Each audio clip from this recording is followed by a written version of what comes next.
listeners, it's Isabella, producer here at the Teaching with Class podcast, the podcast that gives you quick, actionable tips to easily implement in your classroom. Today, you're going to be hearing from Kate and Judy Cuevas, our guest, about different ways to build emotional support in the classroom. We know that it's summertime and you're probably thinking about different ways to get excited about back to school, so we really hope that today's episode does just that. Enjoy. Well, hi, Judy. Hi, how are you? I'm really good. I've been so looking forward to this conversation with you today. So I'm really excited to talk with you about emotional support. This is going to be awesome. So welcome. And the first thing I want to hear is your story. Like, why emotional support? Where is the passion for you around that? Why does this matter to you? And why should it matter to us? Hi, so my name is Judy Cuevas, and I have been in the field of early education for 20 plus years now. And one of the biggest, I think, factors and most important thing is when we focus on emotional support, we have better rates of children being happier to come to school, as well as we have our staff members and team members that want to participate and take on the team and work with activities that really impact so that children are successful not only in school, but in life. And I think that that's something that's so important when we look at emotional support because we all are human. We all have been going through so many different things. And it is so important that we really focus on what emotional support is, but especially what it does. Oh, wow. Okay. That sounds okay. This is going to be fun. So tell us a little bit more about yourself, your background and all of that. Yeah.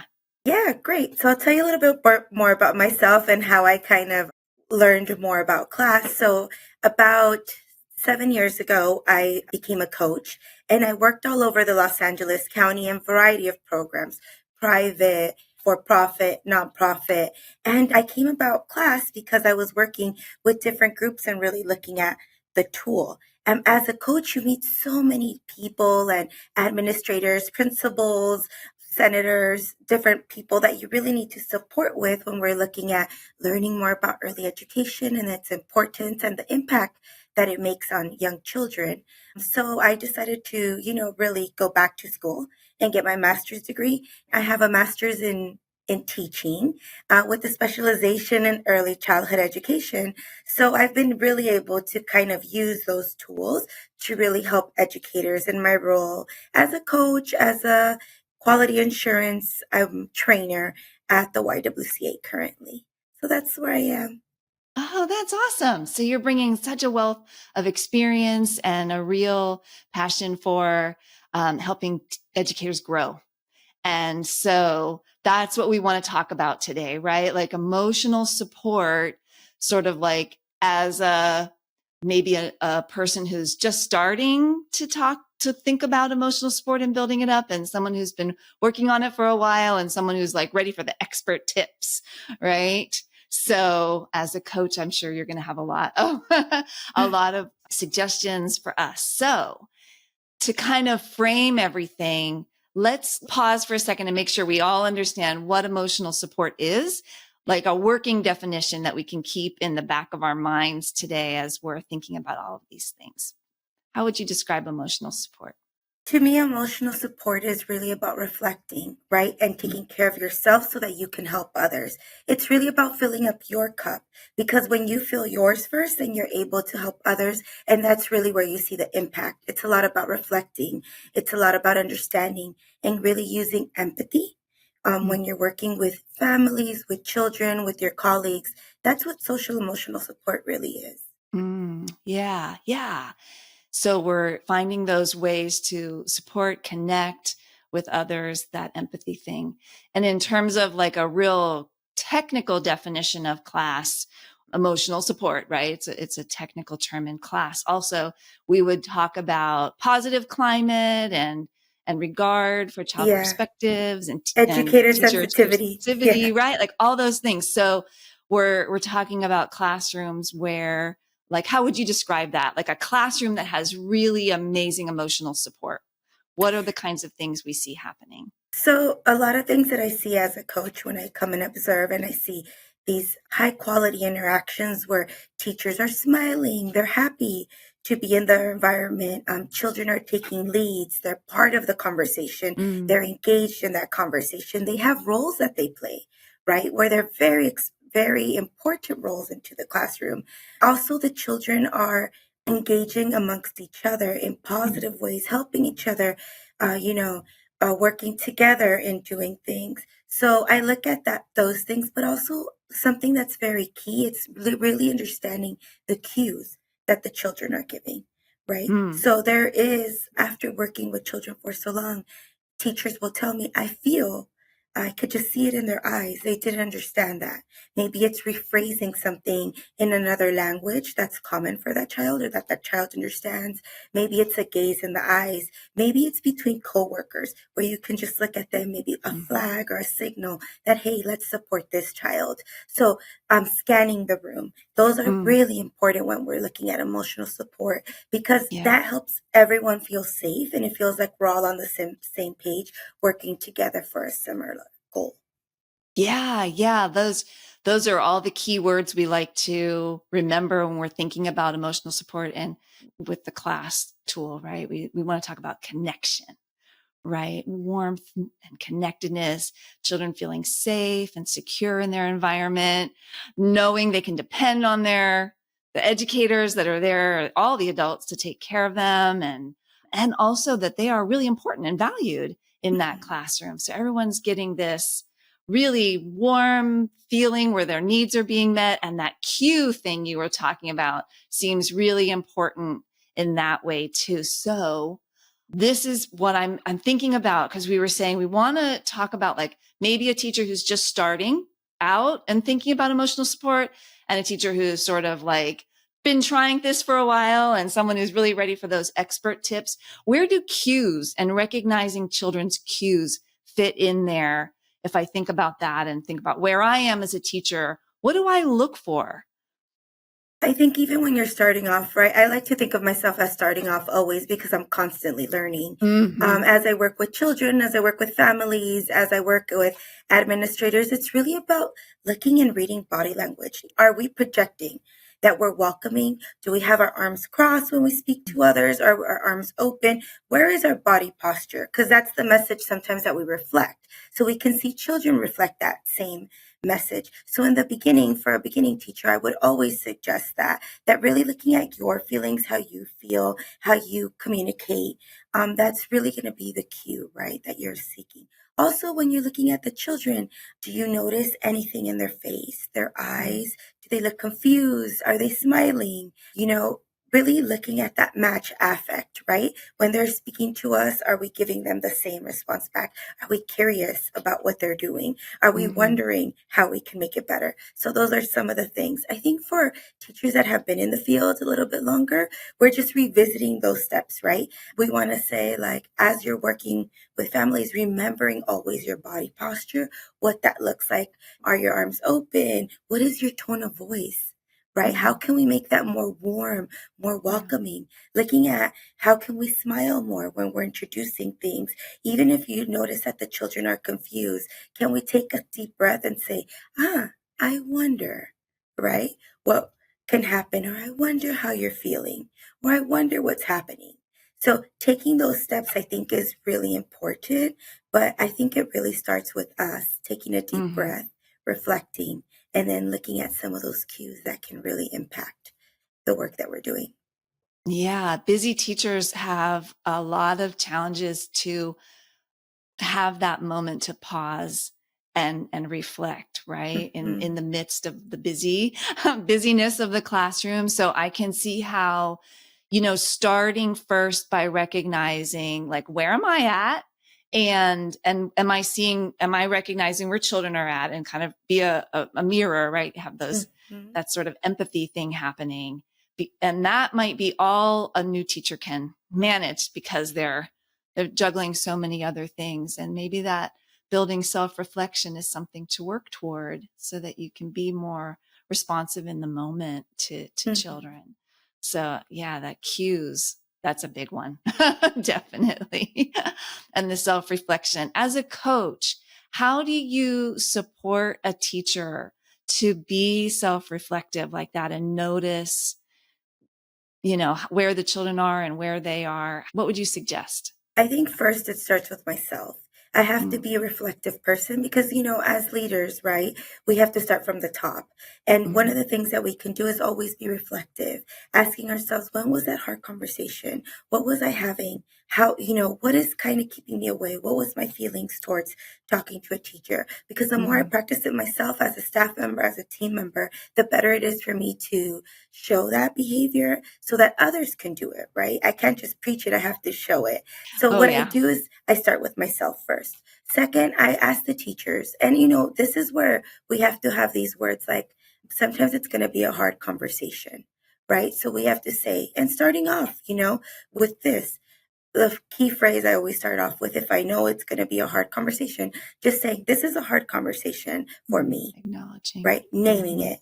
And then starting from there and saying, I noticed, maybe some frustration, or maybe, can you tell me what was the hardest part of your circle time? Can you tell mhm, me what was the hardest part of the morning transition or of your day? What are some areas that you feel you need support with? And yeah. guiding with these open ended questions to allow people to reflect. It's about building that relationship. The more Mhm, I do it and put it into practice, it's easier for others to follow and to allow them to reflect, right? So starting off with what was hard about today, right? What was something that you felt I need more support with? What are some things that you would like to change? If you could do this again, what would you mhm. change? Right? There's Yeah, always room for that to grow. yeah. Sometimes teachers will say, I wouldn't change anything. I think this is a good experience. And they'll say, okay, so if you share with me again, if you were to do this again, or you were to extend this activity, what are some things that you can change? Because we have to kind of, provoke the thought, the higher order thinking, right? So Yeah. if you could do this again, if you were going to do this outside, how would you change it? How would you Mhm. change this activity? How would you do this differently? Because Yeah. there's not one size fits all. It's really about building that relationship to have more open endedness so that we can Mhm. share and connect.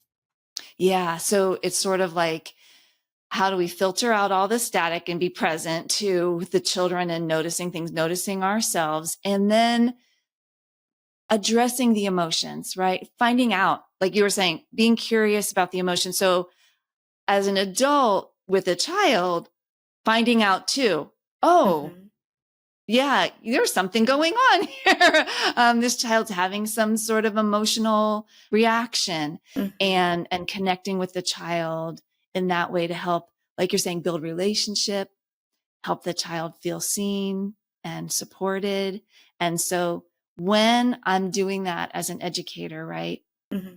You mentioned having my cup full because I can see how being there for children in this way and being self-reflective and being right really is pouring out that cup a Hmm. lot to others all day long. So that I can tell that's a really important part of this emotional support process.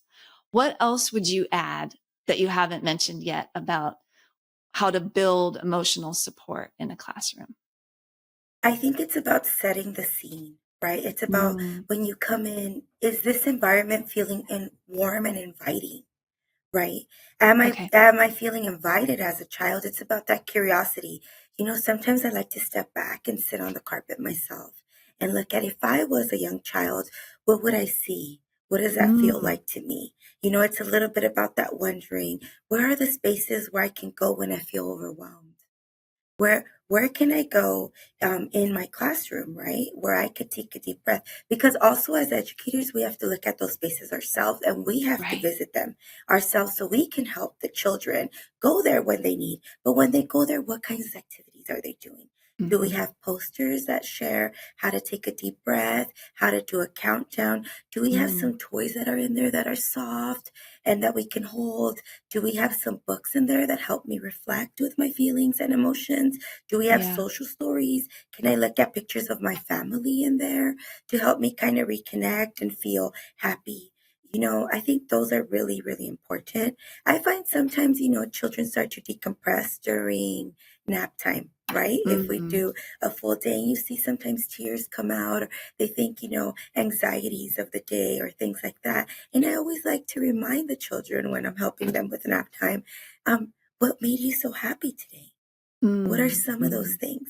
And I think as educators ourselves, what's something that's making us happy right now? It can Right. be a simple walk. It can be getting one thing done on our to-do list, right? It can be visiting those areas, right, where we kind of get to decompress and do those things. So that's one of the ways I think is really important.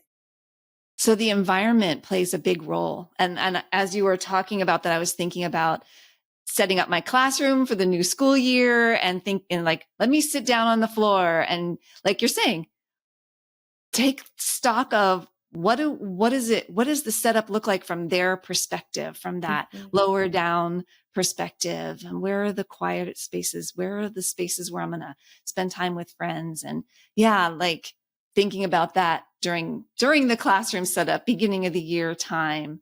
So that environment plays a big role. So on that train of thought, setting the stage, right? You were talking about setting the stage in the physical environment. So if I'm approaching the new school year and I'm thinking about how to set up the emotional support environment, sort of in those relationship ways, how can I start the year off on in a good pathway for that?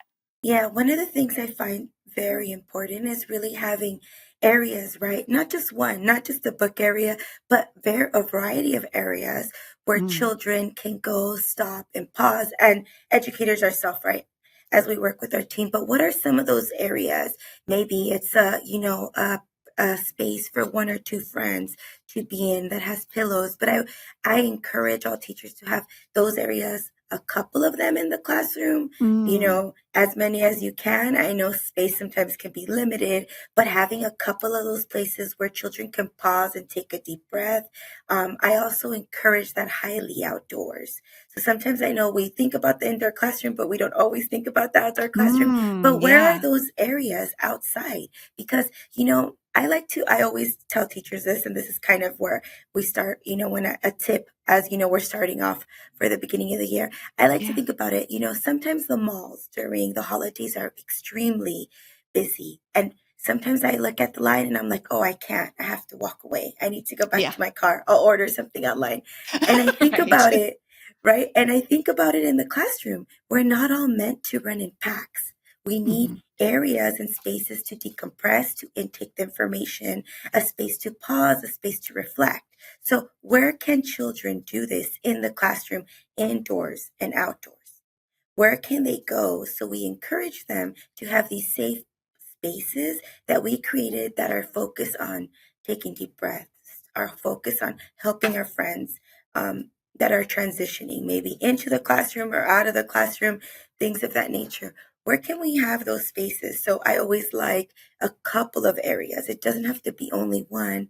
And I don't Mhm. encourage it only to have books. It should be a variety of things because children do need pillows and, toys that are soft. And they also sometimes want to use magnet tiles in that area, but it's a space for one or two Mhm. friends. And it's really Mhm. about being intentional and thinking about those areas as you create them indoors and outdoors. And they're also teacher friendly. So if you have a substitute that comes in that day, because, this is sometimes what happens when we work in classrooms or other teachers or administrators, that they feel welcome into those spaces. It's a space you want to join. It's a space Yeah. that feels cozy, and the Yeah. colors in that environment. It's more realistic to think about there's probably more than one person at a time who needs a moment to decompress, or a moment to just have some quietness. And because we all have different levels of activity and Hmm. how we like to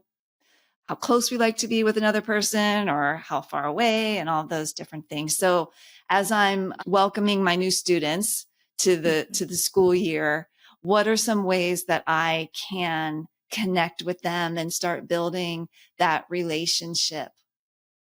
So sometimes I hear a lot from the teachers. We have just been through a pandemic and we see Mhm. that a lot of the children are coming back with maybe challenging behaviors, maybe some language, things of that nature. But how can we include everyone when we're thinking about that? And one of the things that I always talk to teachers about is having a feelings board outside. right? As they're coming in, even parents can help with something very simple. Like, how are you feeling today? Could be, different emotions, and they can, attach that to their name, because when that gives me insight about how their day is, maybe they woke up in the night, maybe they didn't sleep Right. well, maybe they're coming from mom's house to dad's house. There's so many things that are very impactful. But if I have more insight, it's easier for me to help them and Hmm. understand where I can be of service, right, to the children and to even my colleagues. Like, even just telling me, like, today, quick, something as easy as when you meet with your colleagues, or a team as an administrator, saying, are we thumbs up or thumbs down? How are you feeling? And it just gives us like a temperature of the room. Hmm. And I think that's really helpful, because then we're able to help adults. But for children, how can we do that? Can we say, like, I know there's very popular pictures that have like a happy face, a sad face, Hmm. surprise face, angry, and they can Right. select.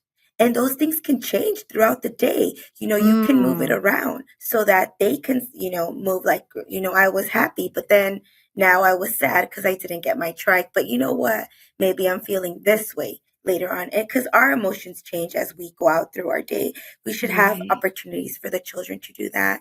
I know something that's very popular too is that often families will ask, or teachers will ask, like, a question of the day Mhm. revolving feelings. Like, how was your child's night? Tell me something that makes them happy. Tell me something that makes you sad. And families, as they're walking in, dropping off their child, they might just take a quick survey. And then at circle time, morning meeting time, they'll discuss some of the answers just to get that climate check, right? What is that Right. really looking at? And those, I think, are really positive ways. Yeah. And that idea that how you arrived this morning was this morning, and that might Mhm. fluctuate throughout the day. Revisiting that check-in is probably helpful for a lot of us. And so, yeah, I was like, ooh, that's a great idea. Like, the morning check-in isn't just for morning, it's for any time throughout the day. And what you were saying about, maybe think about, so we asked her, now, how are you feeling? But do we go deeper? Do we say why? How Mhm. come? What was happening that's bringing these sad feelings or these angry feelings, or right, to help them sort of identify not just the feeling, but like the circumstance that's Mhm. bringing that, getting a little more connected in that way. And so it kind of made me think, oh, do we ask children why? Or are we assuming, right? Or do we make assumptions about their feelings and things like Yeah. that? Yeah. I think it's important, right? Like you said, like when we ask them why. So if in the morning, right, the parent fills out like that question with their child, revisiting that question during the Mm-hmm. day. Like, I noticed, Daddy said you were feeling a little sad in the morning. I wonder how you're feeling now. Why were you Mm-hmm. feeling so sad? Maybe during morning circle. Does anybody want to share what they said, when they were being dropped off, or what changed? Those kinds of questions. I Right. noticed you have a smile on your face. I wonder what's making you happy, right? Sharing Yeah. those times, because that would really help children understand their own feelings and be able to work together. Also, it gives us insight really into their day and how Yeah. we can be of support to them. Yes, because our feelings change, our needs change, and being present with them and aware of what's going on so that we can respond, not just think, oh, they came in like gangbusters this morning or whatever, right? Like, or they came in crying, or they came in super excited. They Hmm. might not feel that way all day long, and accept that children's emotions fluctuate just like ours do, and helping them understand their fluctuating emotions too, helping Correct. them gain that awareness, right? And so that is super awesome. Okay, I'm gonna wrap us up, and I'm thinking about one beginner tip, one been at it a while tip, and one super expert tip that you might want to leave us with. If people took one thing away as a brand new teacher, or a teacher who's been at it a Hmm. while, or an expert teacher, what's one thing they could try in the start of the new school year? Well, I believe at the beginning for a beginning teacher, one of the things that I would really suggest is coming in with curiosity, being able to explore and understand that you don't have to know it all, right? But being really leading with intention, looking at what are some of those places that you can approach positive climate. How can I learn more about the children and curiosity when we look at educator sensitivity? And Mm. also remembering that the children are you are working together. It's a team, right? So those are some of the things that I would do when you're starting out and really looking at your classroom and really understanding, as a beginner teacher, and take it slow. The best thing about education is that, and working with children, is that we're learning. They're learning and we're learning. We strive every day. So I think that's something really important. Those With, are the basics. The yeah, the basics are basics. stay curious and stay open, right? Okay. Yeah. Right. I've got that. I'm like, okay, I'm keeping my curiosity. I'm staying aware of children. What do I do now? So if now that you've got those things down, I think it's very important to do self-reflection a couple of times a day. I encourage it as much as you can, but at least a couple of times a day. Asking simple questions. What went well and why? What would I change if I can do this again? And then what would I do different? How could I help somebody else? Or what was my big takeaway? I like to say, what's the hashtag, of that moment? Right. If you were going to hashtag it, what would it be? Yeah, what would be your That's hashtag awesome. of that Yeah. moment, right? And naming it. So I think that's really important. So now that you got those things down, really focusing on those things, where can you reflect and grow and better understand?